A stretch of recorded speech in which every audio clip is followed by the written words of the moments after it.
چلیے آئیے اب آگے بڑھتے ہیں اور محرم کے تعلق سے کچھ فضائل آپ کے سامنے رکھنے کی کوشش کروں گا. کم و بیش میں 7 اہم فضائل آپ کے سامنے آج رکھوں گا محرم کے. 7 جو ہے ایسے فضائل جو بڑے اہم اس مہینے کے تعلق سے وہ رکھنے کی بہرحال کوشش کروں گا. اس کے علاوہ عام فضائل تو آپ سمجھ جائے چونکہ حرمت والا مہینہ ہے, صدقات خیرات نوافل میں اضافہ وہ عام فضائل ہے, وہ میں اس میں انشاءاللہ کاؤنٹ نہیں کروں گا, وہ آپ سمجھ جائے اس میں ایڈ کر لیں 7 کے علاوہ جو کچھ آپ نیکی میں اضافہ کر سکتے ہیں انشاءاللہ. ٹھیک ہے, تو آئیے پہلی فضیلت ماہ محرم وہ یہ ہے کہ یہ حرمت والے مہینوں میں سے ہیں. اللہ رب العزت نے قرآن میں فرمایا کہا, سورہ توبہ سورہ نمبر 9 آیت نمبر 36 میں اللہ نے فرمایا کہا ان عدت الشہور عند اللہ 12 شہرا فی کتاب اللہ. اللہ فرماتا اور کہتا ہے کہ اللہ کے نزدیک مہینوں کی تعداد, ٹھیک ہے, اللہ کے قریب مہینوں کی تعداد جو ہے وہ 12 ہے. کب سے؟ فی کتاب اللہ یوم خلق السماوات والارض, کہ اللہ کے قریب 12 ہے جب سے اللہ نے آسمان اور زمین کو پیدا کیا. تو منتھس کی کاؤنٹنگ کو بھی آپ چینج نہیں کر سکتے کیونکہ اللہ کی طرف سے اپوائنٹڈ 12 منتھس ہے, یاد رکھیے. ٹھیک ہے, تو اللہ نے کہا کہ جب سے آسمان اور زمین کو پیدا کیا, منہا اربعۃ حرم, اور ان کے اندر 4 ایسے جو حرمت والے ہیں, محترم ہیں. جنگ اور جدال, معصیت اور گناہوں کے کام سے بچنا چاہیے, یوں تو ہمیشہ بچنا چاہیے, ان مہینوں میں خاص بچنا چاہیے اور نیکی میں اضافہ کرنا چاہیے. تو ان کے اندر 4 حرمت والے ہیں. پھر فرمایا ذالک الدین القیم, اور یہی سچا اور سیدھا جو ہے طریقہ اور دین ہے. پھر فرمایا فلا تظلموا فیہن انفسکم, تو اپنی نفسوں پہ تم لوگ ان مہینوں میں ظلم نہ کیا کرو. تو ان مہینوں میں تم اپنے نفسوں پہ ظلم نہ کیا کرو, یاد رکھیں. ٹھیک ہے, اب اس کے پیچھے بہت لمبے لمبے تاریخی واقعات ہیں, میں اس میں نہیں جاؤں گا, بس مختصر بیان کروں گا. یہ اللہ نے کیوں کہا کہ اللہ کے نزدیک گنتی 12 ہے اور ان کے اندر ظلم نہ کیا کرو. ٹھیک ہے, تو یہ اس لیے کہا گیا اور یہ بالکل 12 ہے کیوں تو مشرکین مکہ جو ہے ان 4 حرمت والے مہینوں کی بڑی تعظیم کرتے تھے, یاد رکھیں. ٹھیک ہے, اب یہ 4 حرمت والے مہینے کون سے ہیں وہ بھی ہم دیکھ لیتے ہیں, جو کہ ایک حدیث ہی ہم دیکھتے ہیں جس میں نبی اکرم صلی اللہ علیہ وسلم فرمایا, جو کہ متفق علیہ روایت ہے. آپ نے فرمایا کہا بے شک زمانہ گھوم گھما کر اسی حالت پر لوٹ آیا ہے جس پر اس وقت تھا. مطلب آپ سے کیا فرما رہے ہیں کہ بے شک زمانہ گھوم گھما کر اسی حالت پر لوٹ آیا ہے جس پر وہ اس وقت تھا جب اللہ تعالیٰ نے آسمان اور زمین کی تخلیق فرمائی. سال کے 12 مہینے ہیں جن میں 4 حرمت والے مہینے ہیں, 3 لگاتار پے در پے ہے, یعنی ذوالقعدہ, ذوالحجہ اور محرم. چوتھا مہینہ اس کے بعد آپ نے فرمایا مضر قبیلے کا ماہ رجب ہے جو جمادی الاخری اور شعبان کے درمیان آتا ہے. تو پتہ چلا 4 حرمت والے مہینے, ذوالقعدہ, ذوالحجہ, محرم اور رجب. اب یہ اللہ کے رسول صلی اللہ علیہ وسلم کیوں کہہ رہے کہ زمانہ گھوم گھما کے اس کی اصلی حالت پہ آ گیا ہے, اور اللہ نے کیوں کہا کہ اپنی نفسوں پہ ظلم مت کرو اور یہی سیدھا دین ہے. اس کے پیچھے واقعہ یہ ہے کہ مشرکین مکہ چونکہ دور جہالت میں بھی ان 4 مہینوں کو حرمت والا مانتے تھے, ذوالقعدہ, ذوالحجہ, محرم اور رجب کو وہ دور جہالت میں بھی حرمت والا مانتے تھے, اور ان کا اصل کام لوٹنا تھا. قافلوں وغیرہ کو لوٹ کر یہ اپنی معیشت, اپنے کاروبار, اپنے کام کاج, مطلب ان کا اکثر میں یہ کام تھا. اب ہوتا یہ تھا کہ 3 حرمت والے مہینے پے در پے آ جاتے تھے, تو یہ لوگ کیا کرتے تھے معلوم آپ کو, یہ لوگ 1 یا 2 مہینوں کو کھسکا دیتے تھے. مطلب کیا کرتے تھے کہ ایک سال ذوالقعدہ, ذوالحجہ بولتے تھے محرم سفر کے بعد آئیں گا, یہ سال محرم کب آئیں گا, سفر کے بعد آئیں گا. تو گویا 2 ہی حرمت والے اب لوٹ مار چالو کر چکے, 3 مہینے رکے رہنا ان کے لیے بڑا مشکل تھا, سمجھا. تو محرم کو کھسکا دیتے اور کہتے کہ یہ بار محرم سفر کے بعد آنے والا ہے. نبی اکرم صلی اللہ علیہ وسلم جس سال حج کیا تو اس سال یہ مہینے ترتیب میں تھے 3. تو آپ نے کہا زمانہ گھوم گھما کر اب اصلیت پر آ چکا ہے جیسا زمین و آسمان کے کریشن کے ٹائم پر تھا.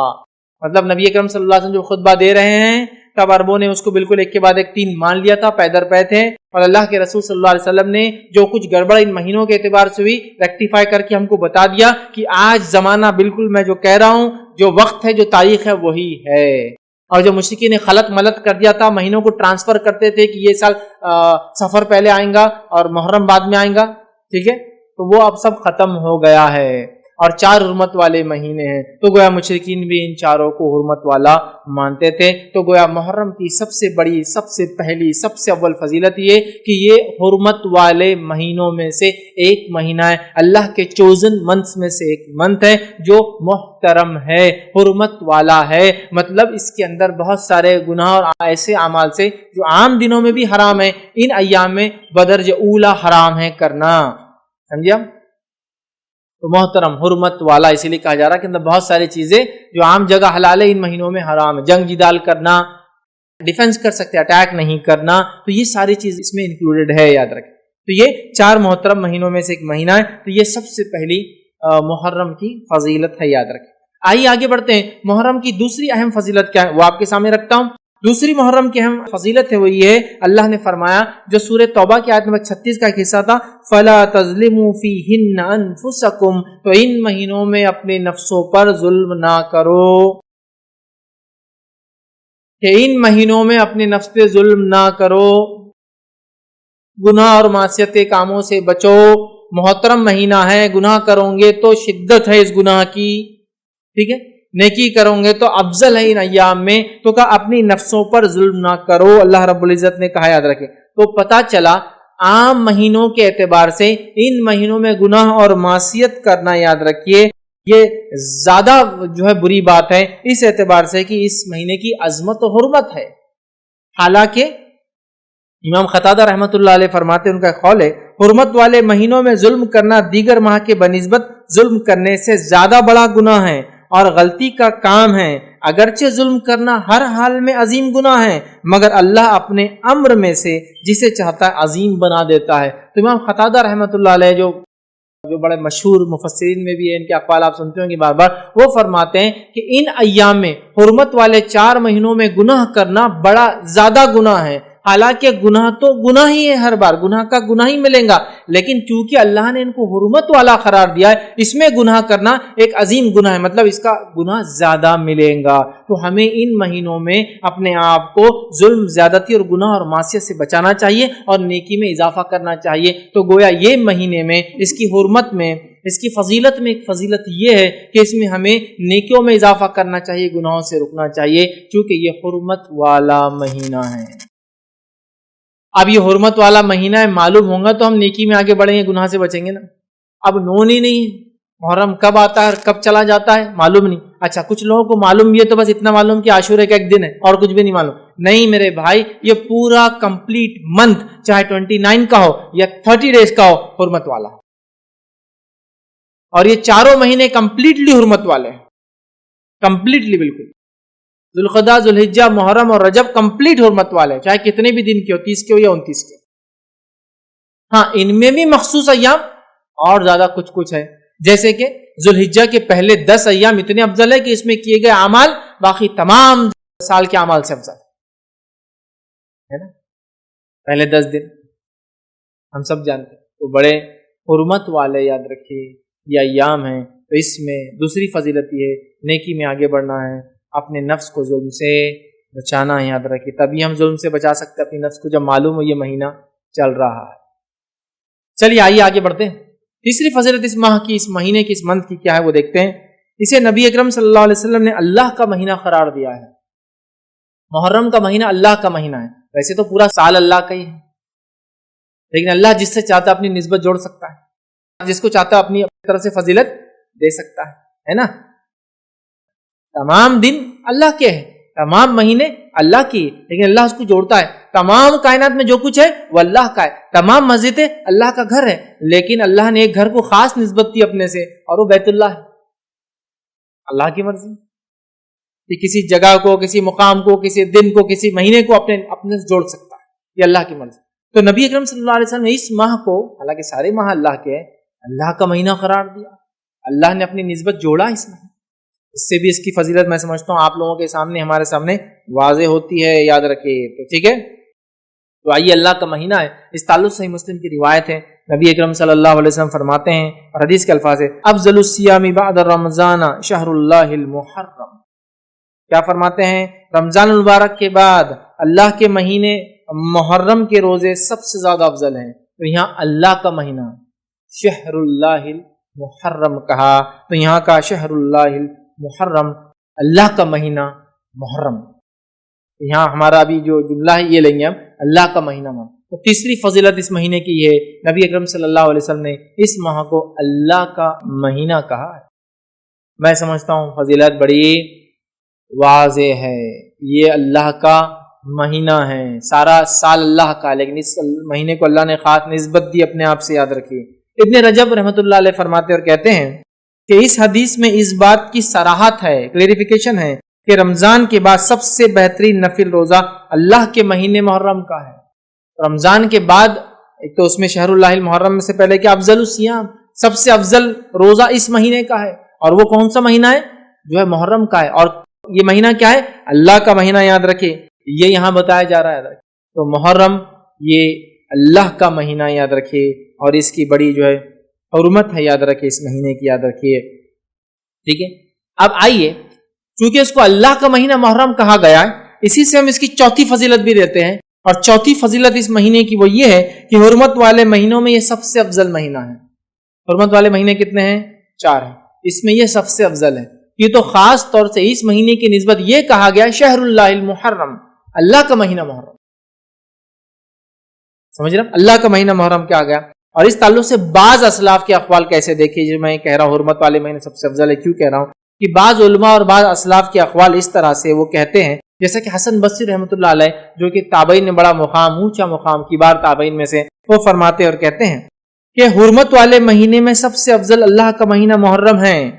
نیز فرمایا، مطلب اسی سے اللہ کا مہینے سے فرماتے ہیں اللہ نے سال کا آغاز حرمت والے مہینے سے کیا ہے اور حرمت والے مہینے سے ختم کیا ہے. مطلب محرم سے چالو ہوا اور ذوالحجہ پہ ختم ہوا، جو ہے مہینے سے ختم کیا ہے. لہذا اللہ کے نزدیک سال میں ماہ رمضان کے بعد محرم سے بڑھ کر کوئی ماہ نہیں ہے.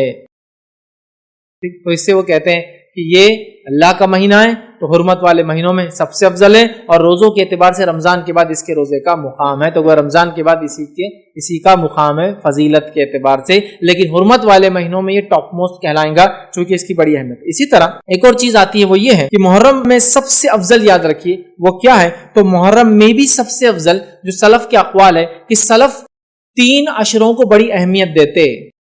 ہمارے جو اسلاف تھے، صحابہ، تابعین، تبع تابعین، وہ 3 عشروں کو، 3 دہائیوں کو، عشر مطلب 10 ڈیز جو ہوتے منتھ کی، ان کو اہمیت دیتے تھے. وہ کون کون سے ہیں؟ ٹھیک ہے، عشروں میں تعظیم کرتے تھے، اہمیت دیتے تھے. وہ کون سے؟ پہلا وہ کہتے ہیں کہ رمضان کا آخری عشرہ، اس کی بڑی اہمیت تھی سلف کے پاس. ذوالحجہ کا پہلا عشرہ، اس کی بڑی اہمیت تھی سلف کے پاس. اور محرم کا پہلا عشرہ، اس کی بڑی اہمیت تھی سلف کے پاس. یہ 10 ڈیز جو بڑے اہمیت کے حامل ہے. رمضان کا آخری 10 دن جس میں قدر آتی ہے، اور ذوالحجہ کی پہلے 10 دن جو سب سے افضل دن ہے، اس سے افضل کوئی دن نہیں ہے، اور محرم کے پہلے 10 دن. ٹھیک ہے، تو اس سے اس کی چوتھی فضیلت پتہ چلتی ہے، حرمت والے مہینوں میں یہ بڑا افضل ہے.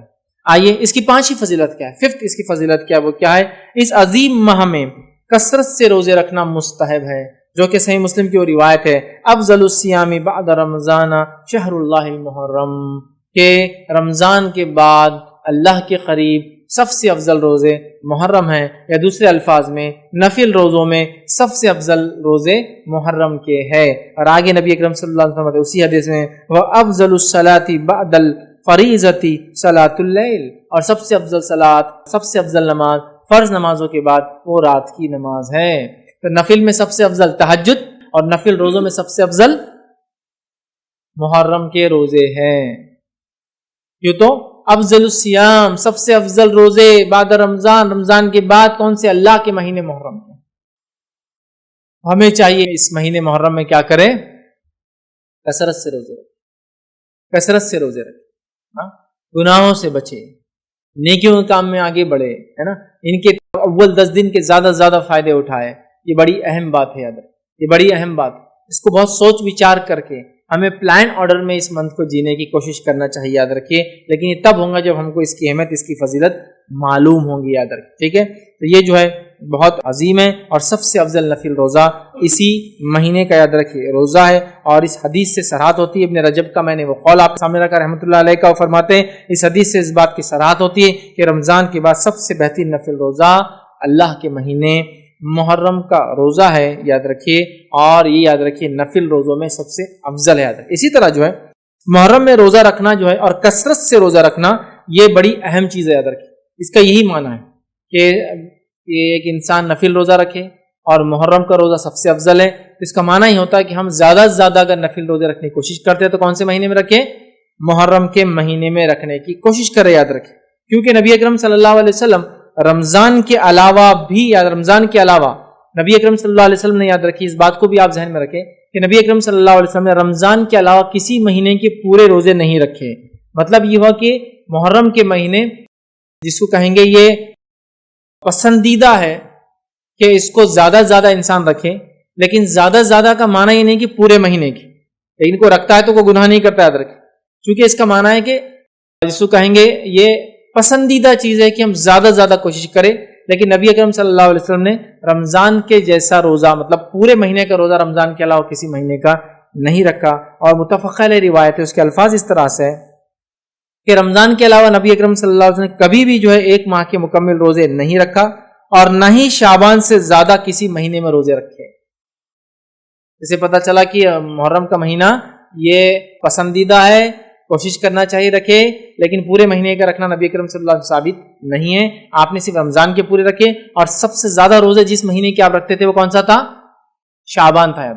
اب ایک اشکال ہو سکتا ہے ذہن میں کہ جب محرم کا مہینہ سب سے افضل مہینہ ہے تو نبی اکرم صلی اللہ علیہ وسلم نے محرم میں سب سے زیادہ روزے کیوں نہیں رکھے؟ تو اس کے لیے علماء لکھتے ہیں ہو سکتا ہے محرم کی فضیلت نبی اکرم صلی اللہ علیہ وسلم کو بعد میں بتائی گئی ہو اور اس سے پہلے آپ شعبان کے روزے رکھتے رہے۔ ہو سکتا ہے محرم کی فضیلت تو پہلے بتائی گئی ہو، لیکن غزوات، سفر یا بیماری کی وجہ سے اللہ کے رسول نے اس کے روزے زیادہ نہ رکھے ہو، کچھ بھی ریزن ہو سکتا ہے، لیکن افضل تو سب سے کون سے؟ محرم کیا۔ لیکن نبی اکرم صلی اللہ علیہ وسلم نے کمپلیٹ منتھ کے روزے صرف رمضان کے رکھے، اور رمضان کے علاوہ شعبان سے زیادہ روزے آپ کسی مہینے میں نہیں رکھتے تھے، یاد رکھیں، ٹھیک ہے۔ لیکن افضل تو بہرحال اسی کے، تو اس سے پتہ چلتا ہے کہ یہ استحباب جس کو بولتے ہیں، مستحب ہے کہ ہم جو اس کے روزے زیادہ زیادہ رکھنے کی جو ہے بہرحال کوشش کریں، ٹھیک ہے۔ آئیے آگے بڑھتے ہیں۔ چھٹی فضیلت اس مہینے کی کیا ہے؟ 6 فضیلت ہم دیکھتے ہیں، چھٹی کیا ہے؟ وہ یہ کہ محرم میں عاشورہ ہے۔ محرم میں عاشورہ ہے۔ عاشورہ کیا ہے؟ محرم کی 10 تاریخ محرم میں عاشورہ ہے، اور عاشورہ کیا ہے؟ محرم کی 10 تاریخ ہے، یاد رکھیں۔ آئیے اس کے تعلق سے بھی کچھ باتیں ہم سیکھنے کی کوشش کرتے ہیں، ٹھیک ہے۔ جمہور کے نزدیک، سلف اور خلف کے نزدیک، یاد رکھیے محرم کی 10 تاریخ کو عاشورہ کہتے ہیں، اس میں کوئی اختلاف نہیں کہ عاشورہ کب آتا ہے۔ محرم کی 10 تاریخ کو عاشورہ کہتے ہیں، لیکن ایک بات وضاحت کر دوں، لوگوں نے اس تعلق سے بڑی جھوٹی سچی روایتیں بیان کی، یاد رکھیے، اتنی کہ کبھی کبھار تو کاؤنٹ نہیں کر سکتے، لیکن عاشورے کے تعلق سے اکثر روایتیں ضعیف اور موضوع ہے، سوائے چند کو چھوڑ کے جو میں آپ کے سامنے رکھ دوں گا آج انشاءاللہ۔ سمجھ رہا؟ بہت سارے لوگ اس کی بہت ساری فضیلتیں بیان کرتے، یہ تک بیان کرتے کہ آسمان اسی دن بنا، زمین اسی دن بنا، آدم علیہ السلام اسی دن بنے، اسی دن زمین پہ بھیجے گئے، اسی دن توبہ قبول ہوئی، اسی دن یونس علیہ السلام مچھلی کے پیٹ میں گئے، اسی دن نکالے گئے۔ ایسی کوئی صحیح روایت نہیں ملتی ہے، چونکہ دیکھیے جب بات آتی ہے فرمان نبی کی، مطلب قرآن کے علاوہ اگر وحی کا کوئی ذریعہ ہے تو فرمان نبی ہے صلی اللہ علیہ وسلم۔ فرمان نبی میں اگر کوئی چیز نہ ہو تو میں اپنے دل سے راب بول کر اللہ کے سامنے پکڑ میں نہیں آنا چاہیں گے، ہے نا، بس تو نہیں ملتی۔ افضل دن ہے، لیکن بہت سارے لوگ جو بتاتے ہیں وہ نہیں۔ ہاں یہ تو حدیث کے اندر واضح ہے کہ اللہ تعالیٰ نے آدم علیہ السلام کو جمعہ کے دن بنایا، آدم علیہ السلام کے دن جمعہ کے دن روح پھونکی گئی، آدم علیہ السلام جو جمعہ کے دن ان کی خطا معاف ہوئی، وہ دنیا کے اندر قدم رکھے تو وہ جمعہ کا دن تھا، اور قیامت جمعہ کے دن آئیں گی۔ یہ ساری چیزیں تو ہے، وہ جمعہ کے لیے، بس محرم کے لیے نہیں، عاشورے کے لیے نہیں۔ چلیے آگے بڑھتے ہیں۔ تو عاشورہ یاد رکھیے یہ بڑا اور مشہور اور معروف ہے، ہم سب عاشورے کے تعلق سے جانتے ہیں۔ عاشورہ 10 محرم کو ہوتا ہے، اور اس دن روزہ رکھنا یہ سنت ہے۔ عاشورے کی فضیلت اپنی جگہ ہے، اور اس دن روزہ رکھنا یہ کیا ہے؟ سنت ہے۔ صحیح مسلم کی روایت ہے، نبی اکرم صلی اللہ علیہ وسلم فرماتے اور کہتے ہیں کہ جو صحیح مسلم کی روایت ہے، مجھے اللہ تعالیٰ سے امید ہے کہ یوم عاشورے کا روزہ گزشتہ 1 سال کے صغیرہ گناہوں کا کفارہ بنے گا۔ مجھے امید ہے کہ عاشورے کا روزہ پچھلے 1 سال کے صغیرہ گناہوں کا کفارہ بنے گا۔ حالانکہ حدیث میں صغیرہ نہیں ہے، لیکن میں ترجمے رکھ رہا ہوں، کیوں؟ اس لیے کہ کبھی بھی کبیرہ گناہ بغیر توبہ کے معاف نہیں ہوتے، اور اگر بندوں کے ساتھ کیے گئے تو بندوں سے بھی معافی ضروری ہے. جہاں بھی حدیث میں الفاظ آتے ایک روزہ، جیسے کہ ذوالحجہ کا ایک روزہ پچھلے ایک سال اور آگے آنے والے ایک سال کے گناہوں کا کفارہ ہے، اسی طرح عاشورے کا روزہ یہ گزشتہ ایک سال کے، لیکن یہاں جتنی بھی ایسی باتیں آتی ہیں یہ سب صغیرہ ہے. جیسے حدیث میں الفاظ ہے ایک نماز سے دوسری نماز کے بیچ میں ہونے والے گناہ نماز کی وجہ سے معاف ہوتے ہیں، یہ صغیرہ ہے. جمعہ سے لے کر جمعہ مطلب ایک جمعہ سے لے کر انسان کنٹینیوس نمازیں پڑھتا ہے اگلے جمعہ تک، تو بیچ کے تمام گناہ معاف ہو جاتے ہیں، اس سے مراد صغیرہ ہے. کبیرہ گناہوں کے لیے توبہ واجب ہے، ضروری ہے، کمپلسری ہے. اس لیے یاد رکھیے، ذہن میں رکھیے جہاں بھی حدیثوں میں بات آتی ہے صغائر کے تعلق سے. ٹھیک ہے، تو مجھے امید ہے کہ یہ پچھلے ایک سال کے گناہوں کا کفارہ بنیں گے. نبی اکرم صلی اللہ علیہ وسلم حدیث میں فرمایا، صحیح مسلم کی روایت ہے. ٹھیک ہے، اسی طرح عاشورے کے روزے سے تمام چھوٹے گناہ معاف ہو جاتے ہیں، لیکن بڑے گناہ معاف نہیں ہوتے، اس کے لیے توبہ ضروری ہے. اب ایک سوال، کسی نے اگر چھوٹے گناہ کیا ہی نہ ہو پورے سال، نہ چھوٹے کیا ہو نہ بڑے کیا ہو، تو پھر کیا ہوگا عاشورے سے اس کو فائدہ؟ اس کے درجات علماء لکھتے بلند ہو جائیں گے. چھوٹے بھی گناہ نہیں کیا، بڑے بھی گناہ نہیں کیا، اس کے درجات بلند ہو جائیں گے. یاد. اسی طرح اگر کسی نے چھوٹے گناہ نہیں کیا ہو اور بڑے ہیں اس کے اکاؤنٹ میں، تو علماء لکھتے ہیں انشاءاللہ عزیز ان بڑے گناہوں کے شدت میں انشاءاللہ اللہ تخفیف کریں گا. مطلب اس کے تعلق سے علماء لکھتے ہیں کہ اگر کسی کے کبیرہ اور صغیرہ گناہ نہ ہو تو اللہ تعالیٰ اس کے درجات کو بلند کر دیں گا اور اس کی نیکیوں بڑھا دی جائیں گی، لکھ دی جائیں گی. اور اگر ایک یا متعدد کبیرہ گناہ ہوئے لیکن کوئی صغیرہ گناہ اس کے اکاؤنٹ میں نہ ہوا، تو ہمیں امید ہے کہ کبیرہ گناہوں میں سے کچھ تخفیف کر دی جائیں گی، شدت کم کر دی جائیں گی، ہلکا کر دیا جائے گا انشاءاللہ. ٹھیک، تو بہرحال تو کسی نے اگر صغیرہ کیا نہ ہو نیکی ملیں گی، درجات بلند ہوں گے، اور کبیرہ ہو صرف اکاؤنٹ میں، صغیرہ نہ ہو تو انشاءاللہ تخفیف کی امید کی جا سکتی ہے انشاءاللہ. ٹھیک، یہ چھٹی فضیلت. آئیے ساتویں فضیلت اور آخری فضیلت جو اس مہینے کی وہ کیا ہے وہ بھی رکھتا ہوں. یوم عاشورہ اللہ تعالیٰ کے عظیم دنوں میں سے ایک دن ہے. یوم عاشورہ اللہ تعالیٰ کے عظیم دنوں میں سے ایک دن، عظمت والا دن ہے، عظمت والا دن ہے. ٹھیک ٹھیک ہے، جیسے کہ اللہ تعالیٰ نے ارشاد فرمایا سورہ ابراہیم کی آیت نمبر 5 میں اللہ نے فرمایا وَذَكِّرْهُمْ بِأَيَّامِ اللَّهِ، اللہ نے فرمایا کہا اور انہیں اللہ کے احسانات یاد دلا دو، اور ان کو اللہ کے احسانات یاد دلا دو، اللہ کے احسانات یاد دلا دو. ٹھیک، اور ایسا کب ہوا؟ یہ احسان ہم کیسا یاد کر سکتے ہیں؟ یہ عظیم دنوں میں سے اللہ تعالیٰ نے اس دن موسیٰ علیہ السلام کی قوم کو موسیٰ علیہ السلام کی قوم کو فرعون سے نجات دی تھی.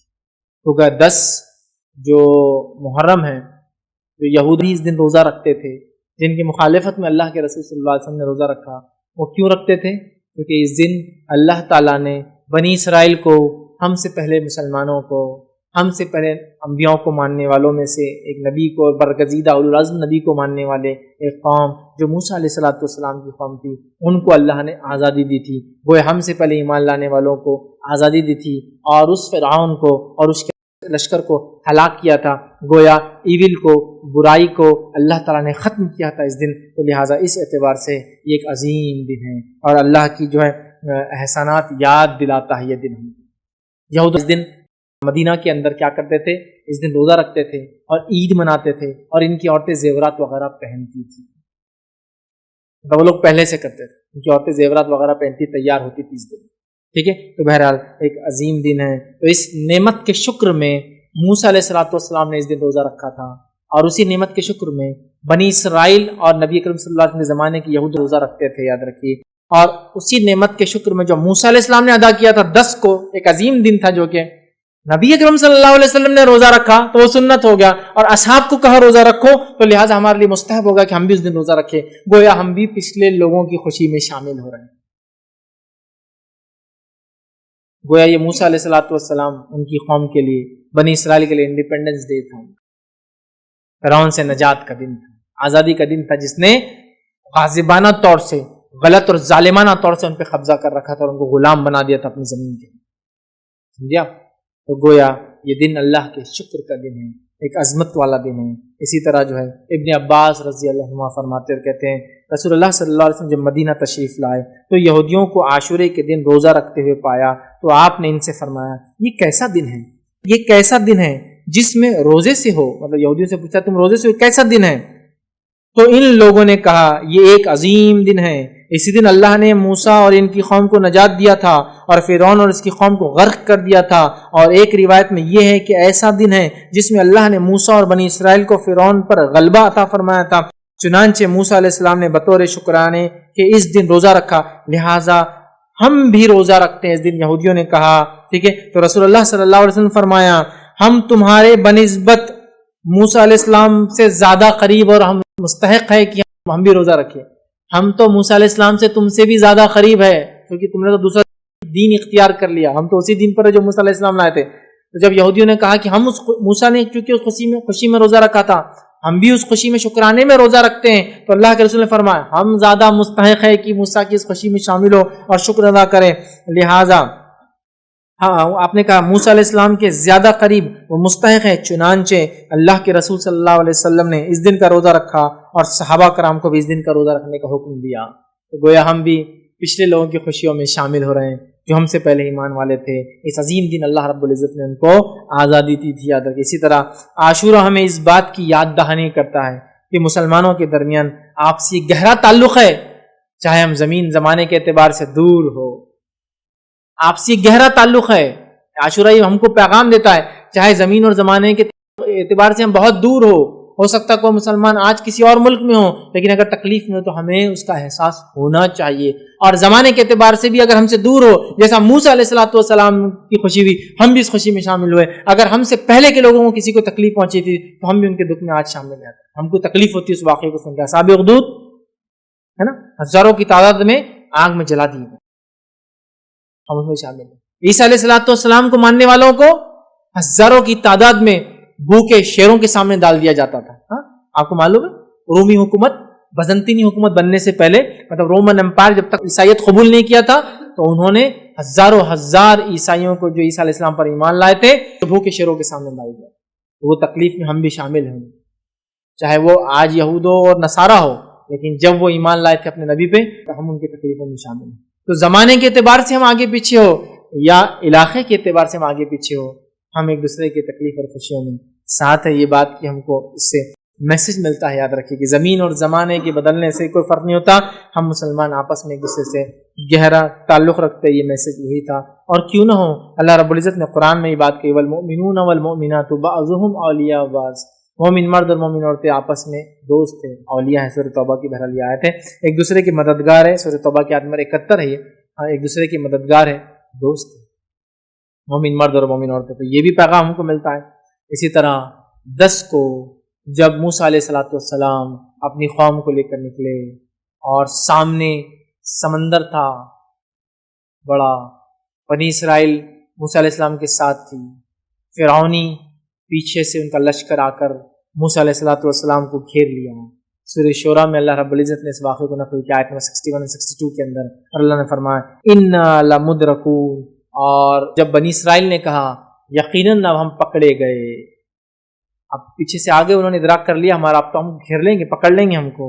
موسیٰ علیہ السلام نے فرمایا کہا کلا ان معی ربی سیہدین، ہرگز نہیں، یقین مانو میرا رب جو ہے میرے ساتھ ہے، جو ضرور مجھے راہ دکھائیں گا. اور کیا ہوا؟ اللہ نے حکم دیا اضرب بعصاک البحر، مار اپنے لاٹھی کو اس پانی میں، اور سمندر 2 حصوں میں تبدیل ہو گیا.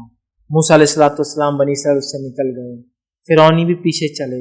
ان کے نکلنے کے بعد سمندر پیچ اپ ہو گیا، مل گیا، اور وہ سب غرق ہو گئے. یہ تھا ہوا.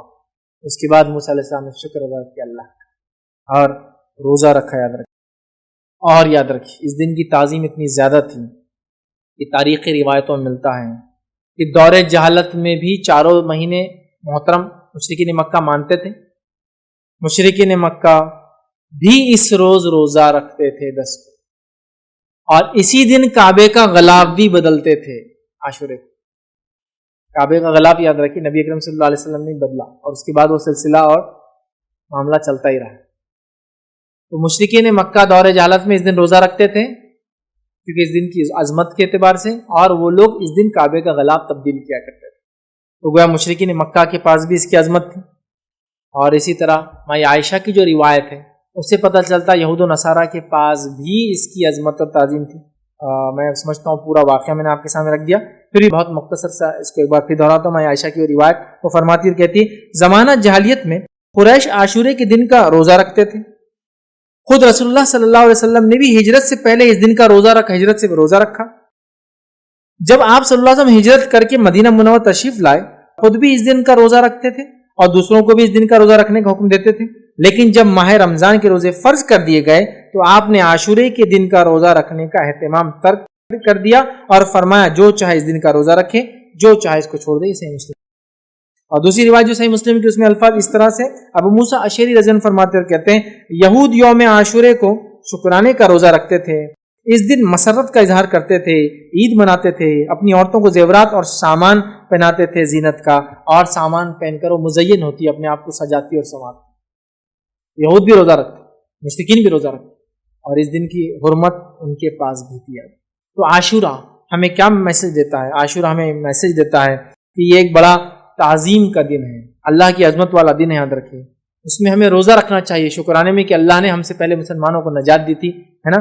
دوسرا, اللہ تعالیٰ نے دشمنوں کو مسلمانوں کے ہلاک کیا تھا اس دن. اور تیسرا ہمیں ملتا ہے کہ اس کارنامے کو ہم یاد کرتے ہیں اس دن عاشورے کے دن اور روزہ رکھتے ہیں اس کے شکرانے میں, یاد رکھیں. تو لہٰذا عاشورہ ہمارے لیے ایک میسج دیتا ہے, مسلمانوں کو ایک پیغام دیتا ہے. یہ پورا مہینہ بہرحال اپنے آپ میں بڑا اہمیت کا حامل ہے.